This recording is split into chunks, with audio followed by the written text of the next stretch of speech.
Ya estamos con José Guzmán, hablando aquí de este récord, le preguntaba cómo presentarlo, me comentaba como el hijo de Doña Teresa, que es como le conocen en el barrio.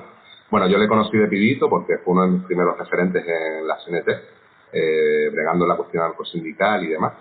Y hoy hemos venido a entrevistarle por el libro que tiene publicado, que es Perfiles en el olvido del anarquismo en Canarias, Francisco González Sola, 1870-1934. ¿Qué tal, José? Muy bien, Miguel, gracias por la invitación y a Joan también, por supuesto, que también nos conocemos. Y bueno, Miguel, pues en cuanto a ese, por llamarlo libros, porque realmente para mí era como artículos muy extensos, ¿no?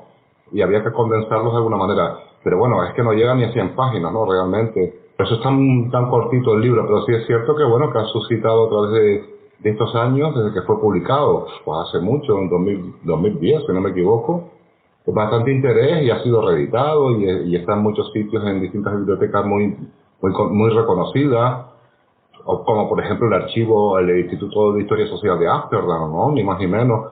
Y la verdad que es un honor para mí, ¿no? Que no sé cómo acabó eso ahí, ¿no? La verdad, pero es un honor.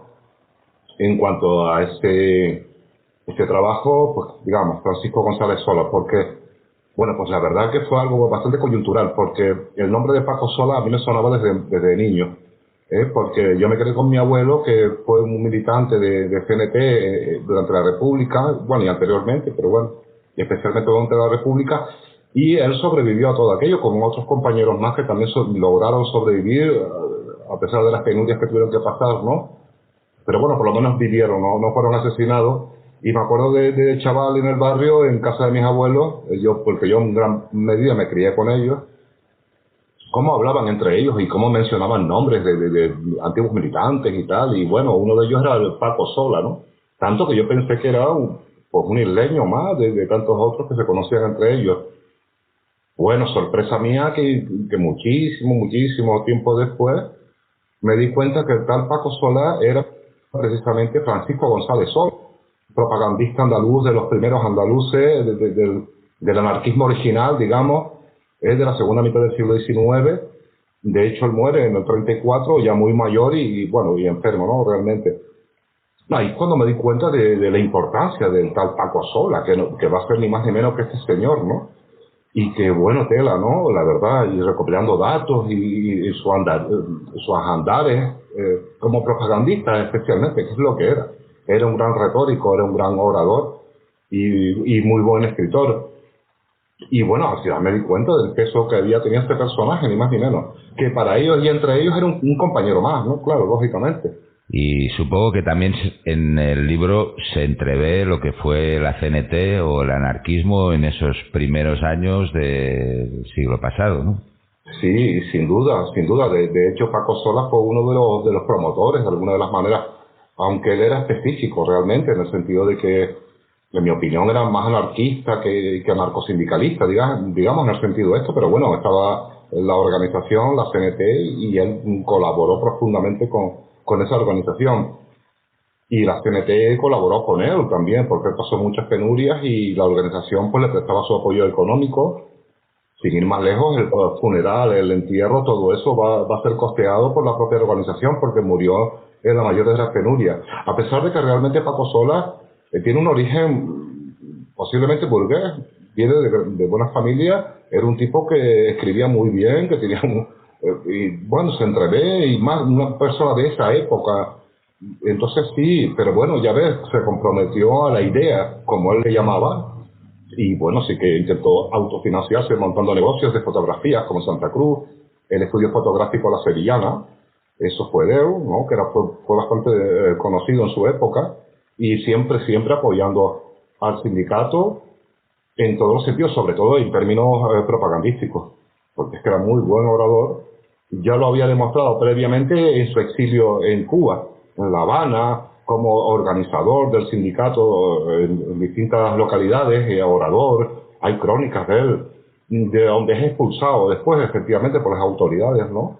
Y es donde recala aquí ya después en Canarias, en Tenerife, y aquí ya se queda hasta sus últimos días. Eso sí, deja descendencia aquí, hay descendencia de Paco Sola en la isla, claro. Ahora te preguntaremos un poco sobre esas distintas vidas que tuvo Paco Sola, como pues, muchos militantes de la época, que al final en una vida pues que ha habido muchas cosas a nivel de experiencia. Pero yo te quería preguntar un poco por la distinción que hayas hecho, que a lo mejor algunos oyentes se quedaron un poco desiludados, ¿no?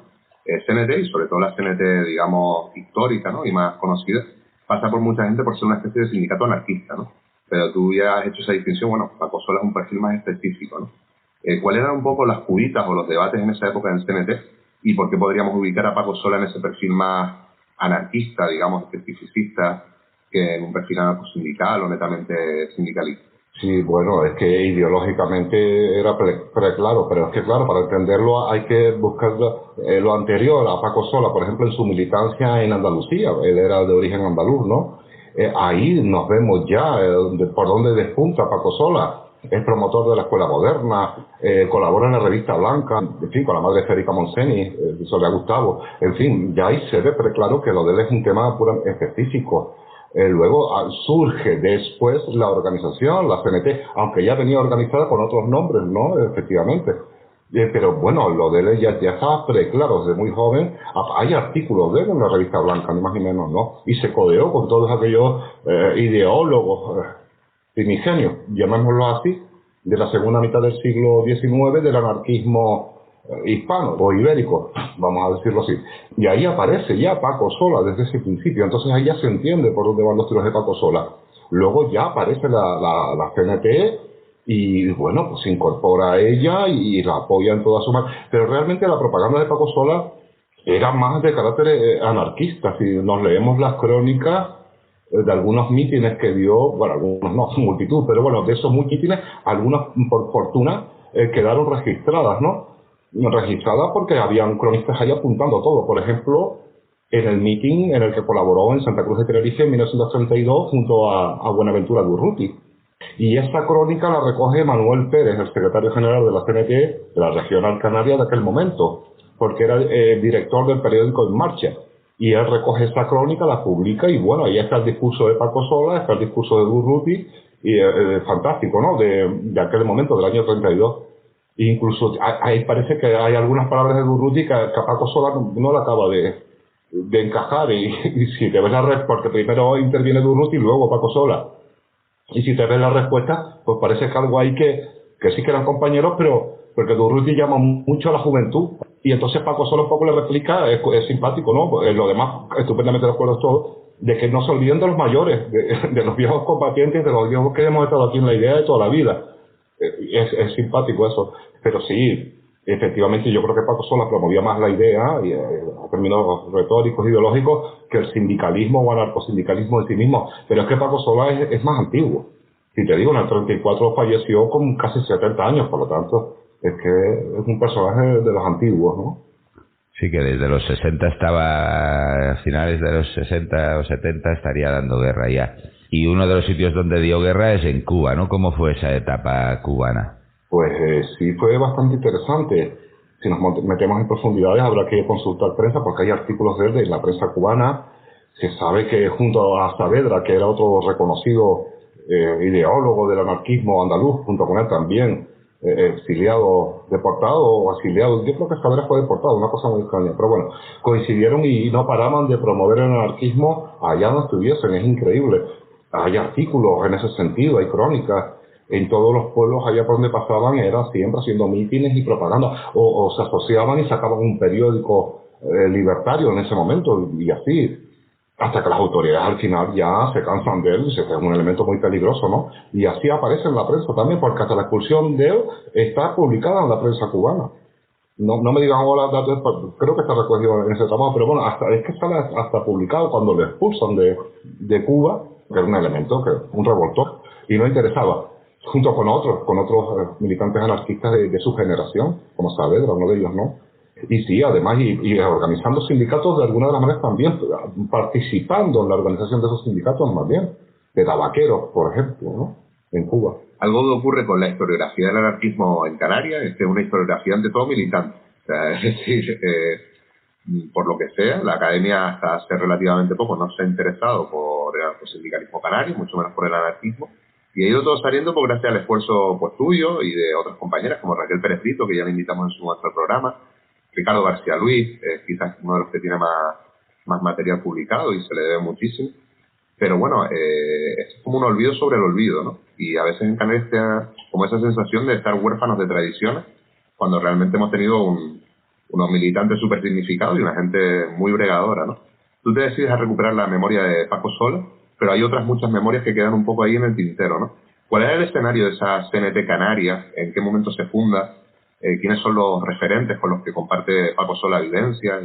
Pues sí, Miguel, un poco respondiendo a esa primera parte que acabas de exponer, es que la verdad que un poco investigando o leyendo y releyendo ya cosas publicadas por otros, y otros no, porque yo no soy historiador, historiadores de verdad, como Ricardo García Luis, como Raquel Pérez Brito, en fin, muchísimos más que hay, ¿no? No sé, llegas a pensar incluso que parece que estamos hablando de dos Canarias distintas, porque es que no concuerda nada. Esa de aquella época revolucionaria y donde la CNT tenía aquí una impronta brutal, evidentemente ocurrió después lo que ocurrió, eso lo sabemos, pero es verdad que da la sensación a veces de que parece que hablamos de dos Canarias distintas en comparativa con esta sociedad actual canaria. Y pues sí se las gastaban muy duro estos viejos, se las gastaban y eran muy revolucionarios. Y hay muchos ejemplos en ese sentido. Tremendo, desde la huelga de inquilinos en Santa Cruz, bueno, pues multitud de huelgas que se fueron brutales todas, por lo reivindicativas que eran y por la fuerza de la organización que se tenía.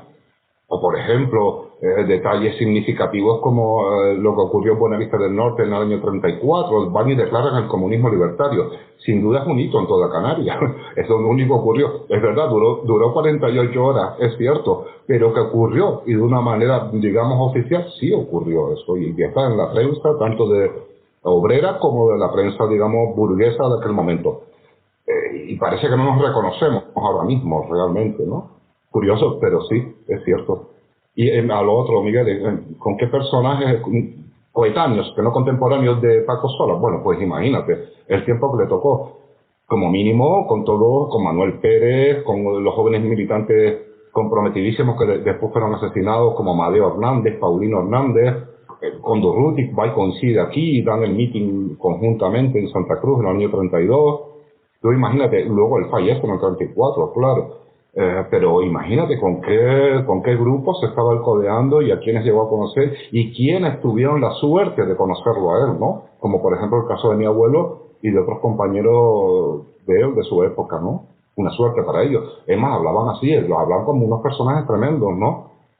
Y insisto, y luego me di cuenta de quién era ese personaje, como de otros muchos que hablaban entre ellos.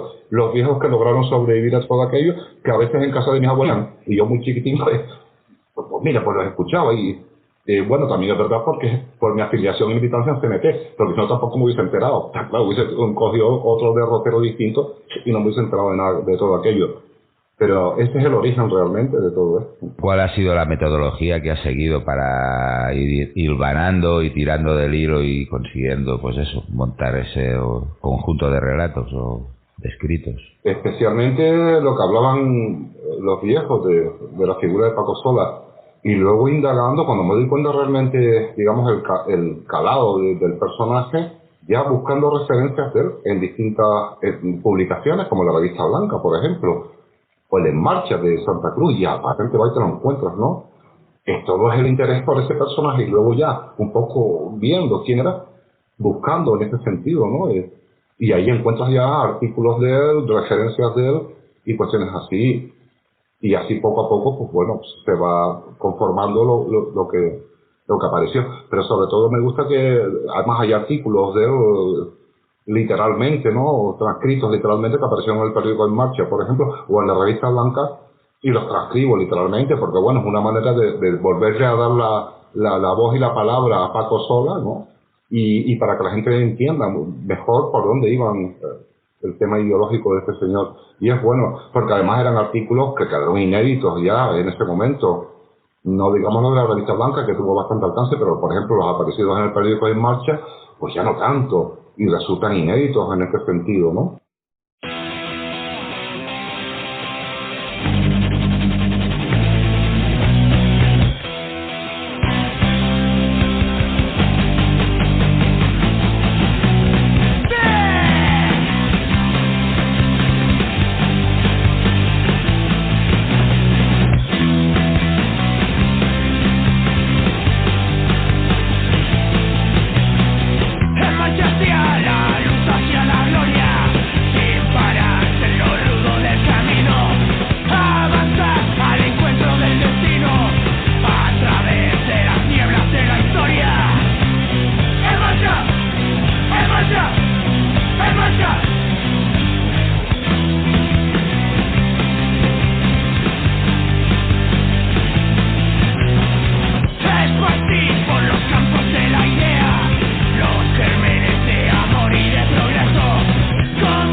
preguntarte ya, si vamos a lo concreto, de en qué sindicato milita Paco Sola en Canarias, cuál es su labor, porque ya hemos citado la huelga de inquilinos, pero hay más cositas. Y un poco también por esa trayectoria final, ¿no?, de su figura. Hemos dicho, un militante destacado, una persona que viene de antiguo del movimiento obrero y anarquista. ¿Y cómo son esos últimos años suyos también? Bueno, pues la relación de él, pues, obviamente, con la CNT, claro, no había otra.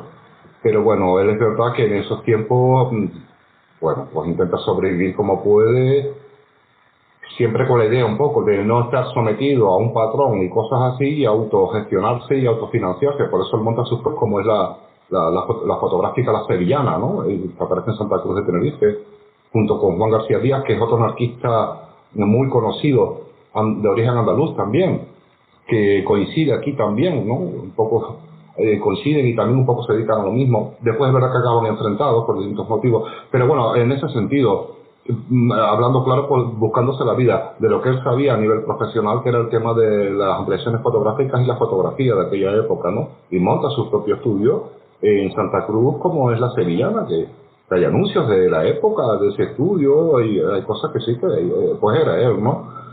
Es verdad que la cosa no le va bien después, al parecer, y bueno, pues en la pobreza más absoluta. Y según algunas crónicas del propio Manuel Pérez, amigo personal y admirador de Paco Sola, Manuel Pérez, el secretario general de la Regional Canaria de la CNT, también de origen andaluz, bueno, él mismo habla en sus memorias, 30 años de lucha, donde, bueno, que Paco Sola al final pues acaba muy paupérrimo y termina casi con un puesto de libros anarquistas, vendiendo libros y propaganda anarquista, pues las cercanías del mercado de Santa Cruz. Y luego ya fallece, estaba enfermo, fallece, pero sin nada, y es la propia organización y tal la que se tiene que hacer cargo pues de todos los gastos del entierro, etcétera, y la beneficencia también, lo apunta también Manuel Pérez. O sea que acabó pues, en las últimas. Dio toda su vida en esta cuestión, bueno, pues así fue. Y enfermo de tuberculosis, por lo visto. Según el acta de defunción, creo que sí, que fue tuberculosis, ¿no? Pero en temas materiales y económicos, vamos, es la mayor de las pobrezas. Él tenía hijos en ese momento, era complicado. Manuel Pérez habla de esta cuestión en su memoria y es interesantísimo, ¿eh? Como además él explica que una vez fallecido ya Paco Sola, el sindicato, la CNT, logra colocar a su hijo y a su hija en distintos oficios. A uno creo que en el tranvía y a ella en una fábrica de tabacos o algo así, ¿no? Donde la CNT pues tenía fuerza y bueno, y logró a los hijos de Paco Sola, que imagínense cómo habían quedado, colocarlos laboralmente. Y eso fue la CNT y Manuel Pérez lo dice en sus memorias. Y ese fue el final. Siempre me ha llamado la atención esa figura que el anarquismo está hecho a base de personas que iban difundiendo la idea por los pueblos y que iban conectando con la realidad de ese momento, y cómo parece imposible que hoy en día lográsemos algo parecido, ¿no? ¿Tú qué crees que ha pasado en nuestra sociedad para que ahora mismo ese tipo de lenguaje ya nos sirva, ¿no? Pues la verdad es que parece muy lejano, haciendo esa comparativa, Joan, de verdad, parece muy lejano. No es la clase obrera, la clase trabajadora de aquella época, con ese tan alto grado de conciencia de clase, etcétera. Por lo tanto parece muy distante. Ahora bien, puede ocurrir algo, ¿eh? Puede ocurrir algo en este sentido. La verdad es que yo sigo pensando que puede ser, no en los términos aquellos, con esa gran conciencia, con esa gran arraigo que tenía, en este caso, por ejemplo, el anarcosindicalismo, ¿no? Pero puede ser, cuidado, y además contrarrespuesta a lo que sabemos que está ocurriendo ahora mismo, que es el avance terrible del fascismo y de la ultraderecha, ¿no? Puede ser una buena reacción también, pero claro, efectivamente es complicado hacer esa comparativa, porque estamos hablando de aquel contexto, de aquellas personas y ahora, pero de verdad que no descarto que algo que otra vez repunte el anarcosindicalismo. Yo creo que sí, y tal cual van las cosas, y sobre todo, insisto, porque es una organización de carácter netamente antifascista. Y lo que está ocurriendo, pues ya vemos lo que está pasando. Comentando un poco esta entrevista y demás, pues me ha dicho una alegría que es que estás teniendo, ya está casi salido del horno un nuevo libro dedicado a la memoria de Juan García Saavedra y de José Almenara Pérez, ¿no? Pues aprovechar para preguntarte si nos puedes adelantar un poco sobre saber quiénes eran y sobre todo de qué vas a hablar en ese libro. Es muy escueto, esa publicación pues llevará, no sé, 40, 50 páginas, no llevará más. Bueno, el título pues, a ver, se trata del juicio sumario que le hicieron a mi abuelo en el 36 en Santa Cruz, que bueno, él era militante de CNT, conoció personalmente a Paco Sola y a muchos otros, ¿no? Él era militante. Y bueno, pues ahí están transcritas literalmente el juicio sumario del Consejo de Guerra que le hicieron a mi abuelo. Están en el archivo militar. Y yo lo que hago es un poco para transcribirlas literalmente, ¿no? Con un prólogo de un compañero, Manolo Cabrera, y una introducción que yo hago, y luego ya toda la transcripción literal de todas las consejos del juicio sumario al que sometieron a mi abuelo. Y bueno, es eso. Y bueno, escapó, ciertamente, ¿no? Aunque la condena fueron 20 años. Y es curioso como leyendo las actas, cómo lo pillan y el por qué y lo que lo encuentran, y el CNT aparece por todos lados, porque ahí estaban ellos buscando la manera de cargárselo de alguna manera. Pero bueno, era bastante conocido en Santa Cruz, y quizás haberlo asesinado así como solían hacer en la primera etapa de la guerra civil hubiese sido un poco descarado, porque la verdad que como muchos me dicen que conocen también la historia de mi abuelo en este sentido, aunque no conocían las actas, porque son las primeras veces que salen publicadas del juicio entero, dijeron, es que sobrevivió de milagro, porque vamos, según se desarrolla todo, lo podían haber asesinado tranquilamente como al resto de compañeros de él, ¿no? Que lo reconocían. Pero sí, ahí está todo.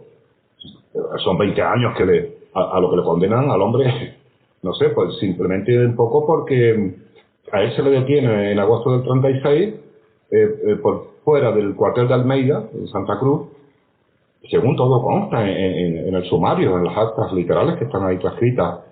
Bueno, repartiendo propaganda de la CNT, ya había estallado el golpe, ya había sucedido, ya estaba todo, la guerra ya había comenzado, la guerra civil. Y bueno, él va ahí a repartir propaganda ahí de la CNT en las puertas de Almeida, y se encuentra un soldado, José Almenara, que es muy joven, más joven que él, y él le dice, según todo consta, y bueno, mi abuela también me contaba que sí, que fue así realmente. Bueno, como habla con este soldado y le dice, yo te conozco a ti, conozco a tu gente, sé de qué barrio eres, tú eres un hijo del pueblo, eres un obrero, no me apuntes a mí, te estás equivocando. Pero que no somos el enemigo. Bueno, le pega ahí un rollo, el viejo de miedo. Y según testigos que aparecen en las actas, el soldado desmonta el fusil. Con el fusil desmontado porque la guerra ya estaba. Y le dice, es verdad, esto no va conmigo. Y desmonta el fusil. Bueno, pues ya lo acusan de sedición, bueno, seducción, que es un término muy bueno, que es muy curioso, que utilizan ahí los fascistas, es seducción para la rebelión. Ojo, aparece en el acta, es curioso. Seducción, porque sedujo al soldado para rebelarse contra los rebeldes. Una cosa bastante incomprensible. Pero bueno, y ahí se va haciendo las actas igual, y bueno, y al final incluso registro en la casa de mis abuelos en aquel momento, justo desde detenidos, y sí que le encuentran cosas que vienen en el acta de los militares, viene lo que se le encuentra. El carnet de la CNT, un ejemplar del periódico anarquista Tierra y Libertad, otros ejemplares del periódico En Marcha de la CNT, hoy le pillaron. Y mi abuela contaba que cuando se enteró de todo aquello empezó a quemar cosas en el patio, pero que va, y llegaron enseguida, es que casi no le dio tiempo, y le pillaron cosas ahí. Bueno, pues al final el hombre, pues eso, la sentencia fueron 20 años, es verdad que después fue conmutada, junto con otros más, y Almenara, el soldado que desmontó el fusil diciendo, y según los testigos, es verdad, esto no va conmigo. Bueno, 12 años para este y 20 para el otro. Al paisano, García Saavedra, 20, y al militar, Almenara, 12. O sea, así, ¿no? Bueno, es verdad que años después sí que sufrieron cierto tiempo de cárcel, pero años después fueron como una conmutación general, y por distintos motivos los militares hicieron eso y escapó.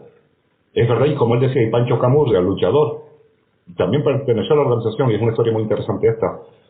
Acabaron trabajando en la refinería de Cepsa, pero como clásico, los primeros años cumpliendo condena todavía, porque la Cepsa la había ocupado la Falange, la estaba dirigiendo la Falange. Entonces muchos de estos, que eran trabajadores especializados, que ya no habían, porque muchos habían muerto durante la guerra y la juventud se había exiliado o habían fallecido, se quedó un país de viejos y de gente no cualificada. Muchos escaparon por estas cuestiones. Y bueno, ahí se jubiló ya él en la Cepsa de de mayor, ¿no? Igual que Pancho Camurria, los dos, que eran grandes amigos, además vecinos de puerta con puerta, porque vivíamos puerta con puerta. Y bueno, así fue. Sí, es verdad que, hombre, ¿a quién se le ocurre, no? Si ya ha dado el golpe, ir ahí a Almeida a repartir. Además, transcriben lo que pone el panfleto de CNT que él mete por los buzones del cuartel de Almeida, que lo pillan los militares, transcriben realmente lo que dice, ¿no? Y si no me recuerdo mal, pone Barcelona y Zaragoza pronto estarán otra vez en manos del pueblo, CNT. CNT, AIT. Es lo que pone el panfleto que mi abuelo estuvo tirando ahí en los buzones, ¿no?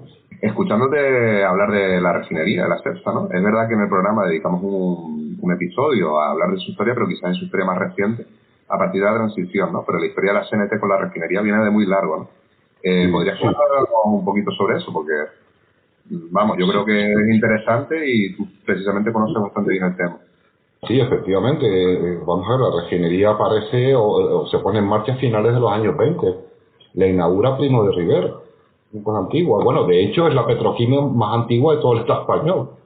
Bueno, ahora ya está parada y la están desmontando, pero fue la primera de toda España realmente, la refinería de Santa Cruz de Tenerife, ¿no? Y claro, efectivamente, pues la aparición de CNT fue casi inmediata, y la UGT también, hasta que, bueno, pues dan el golpe de Estado y empieza todo el revuelo que empezó y termina todo. Pero sí, hasta ese momento en refinería la CNT, y allá en la prensa de la época se menciona mucho, y las huelgas y todas las cuestiones.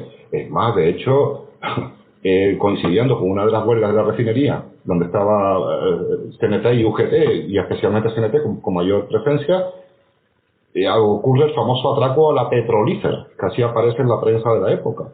Unos tipos encapuchados que atracan ahí a un coche que iba con las nóminas de los trabajadores, un montón de dinero ahí de mucho cuidado, imagínate, de la época, y bueno, lo asaltan. Y bueno, pues enseguida, obviamente, van a CNT. Y uno de los que acaba detenido, Amadeo Hernández, conocido militante de la CNT, luego, claro, lo liberan porque no hay prueba, pero sí que lo pillan, ¿no? Lo vinculan, intentan vincular este atraco, tenía que ver, por visto, con la organización, pues con la CNT, porque estaban en huelga. Igual ocurrió años después, en el 34, con el asalto al tranvía en la Curva de Gracia, donde mueren 2 personas, algo inaudito, en Tenerife, disparan a 2 personas, mueren 2 personas, ¿no? ¿A quiénes acusan directamente a las autoridades? A la CNT. ¿Por qué? Estaban en huelga con el sindicato de transportes, que era mayoritario CNT. ¿Quién acaba detenido también? Otra vez Amadeo Hernández, por ejemplo, y otros compañeros más militantes de CNT que luego publican en el periódico En Marcha eso que les había pasado. Y luego los liberan efectivamente. Y luego se demuestra que no, que después pillaron a otros y hubo un juicio y nada tenía que ver esto con la CNT, eran delincuentes puros y duros. Pero así era, todos los mochuelos había que cargárselos a la organización. Además que es verdad que coyunturalmente coincidía con que estaban esos sectores en huelga. Bueno, y el contexto del momento, yo me quedo con las palabras de Pancho Camurria, el trabajador de refinería también vinculado a la CNT, en los años 80, poco antes de que él falleciese. Hay una entrevista que se le hace en la televisión española, que habría que recuperarla, la verdad, porque es fantástica. Y, bueno, un reconocido pionero y lucha canaria, en fin. Y a él le preguntan sobre